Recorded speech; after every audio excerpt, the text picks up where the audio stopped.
Audio Jungle.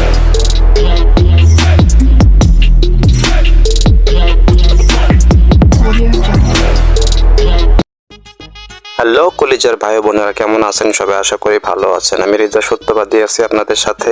ঠিক আছে তো আইজারা পক পক না করে সরাসরি যাওয়া যাক কোথায়? ভিডিওতে। তাহলে চলো।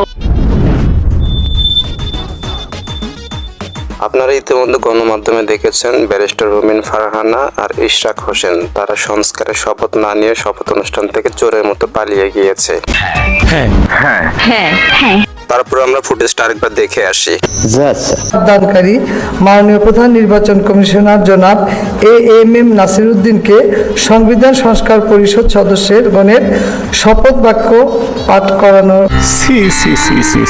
আরে জাহিদ ভাই, সিসি করে লাভ নেই। এরা তো আর পাট খেতে যাচ্ছে না, এরা যাচ্ছে জুলাইয়ের সাথে গাদ্দারি করতে। কথা কি ক্লিয়ার না ভেজাল আছে? কথা এখনো ক্লিয়ার হয়নি। 5 আগস্টের গণ অভ্যুত্থানের পরে রুমিন ফারহানা খুব কষ্টে আছে। কিভাবে? যেভাবে আওয়ামী লীগ এবং আওয়ামী লীগের নেতা কর্মীরা কষ্টে আছে, তা ঠিক। আওয়ামী লীগের সময় সে সব ধরনের সুযোগ সুবিধা পেয়েছে, যেটা এখন সে পাচ্ছে না।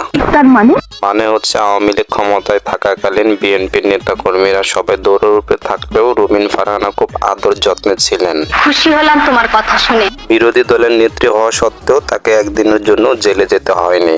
ঘটনা সত্য। উনি তো শুধু নামে বিএনপির নেত্রী ছিলেন, কাজ করতেন আওয়ামী লীগের হয়ে। আপনারা দেখেছেন গত 12 ফেব্রুয়ারি জাতীয় সংসদ নির্বাচন হয়ে গেল। এখানে আওয়ামী লীগের যত ভোটার আছে বেশিরভাগ ভোটারই কিন্তু ধানের শেষ প্রতীকে ভোট দিয়েছে এবং বিএনপিকে সমর্থন দিয়েছে। যাকে বলছেন আপনি যা তা না, যেটা সত্য এটাই বলেছি, সারা দেশের মানুষ জানে। কি? আওয়ামী লীগের কাঁধে ভর করে বিএনপি ক্ষমতায় এসেছে। কারেক্ট। কিন্তু রুমিন ফারহানার ক্ষেত্রে উল্টোটা ঘটেছে। দিল্লির একটা ফোনে আওয়ামী লীগের যত ভোট ছিল, ব্রাহ্মণবাড়িয়া 2 আসনের সম্পূর্ণ ভোট রুমিন ফারহানাকে দেওয়া হয়েছে। এইটা আমরা জানতাম। আপনারা যেটা জানতেন না সেটা এখন বলি। বলো বাবাজি। রুমিন ফারহানাকে সংসদে পাঠানোর উদ্দেশ্য একটা, আওয়ামী লীগকে পুনরায় দেশে ফেরানো যায়। ঠিক বলেছো। যারাই গণভোটের সংস্কারের বিপক্ষে তারাই হচ্ছে জুলাইয়ের গাদ্দার। নিঃসন্দেহে তুই ঠিক কথা বলেছিস। ইশরাক হোসেনের কথা আর কি বলবো, তারেক রহমান নিজেই যেখানে বলেছে গণভোটে হা ভোট দেওয়ার জন্য। প্রমাণ দাও।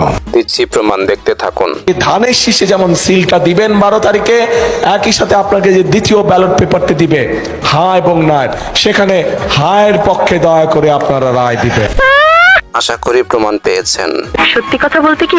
সত্যি কথা বলতে ওনার নেতা কর্মী এবং সমর্থকরা ওনার কথা শুনেই না। কি সাক্ষ্য প্রমাণ আছে তোমার কাছে? সাক্ষ্য প্রমাণ সবই পাবেন, দেখতে থাকুন। ঠিক আছে।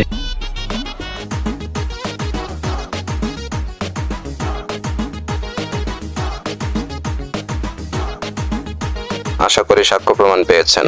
Good, very good. একটা কথা বলি। কি কথা? কথা হচ্ছে যে জুলাই গণ অভ্যুত্থান না হলে তারেক রহমান দেশে আসতে পারতো না, এই সরকার গঠন করতে পারতো না। বুদ্ধিমান ছেলে। তার মন্ত্রী সভায় 49 জন মন্ত্রী আছে। এই মন্ত্রীদের মধ্যে একজন মন্ত্রী বলতে পারবে না তার ফ্যামিলির কেউ জুলাইতে শহীদ হয়েছে বা আহত হয়েছে। নিঃসন্দেহে তুই ঠিক কথা বলেছিস।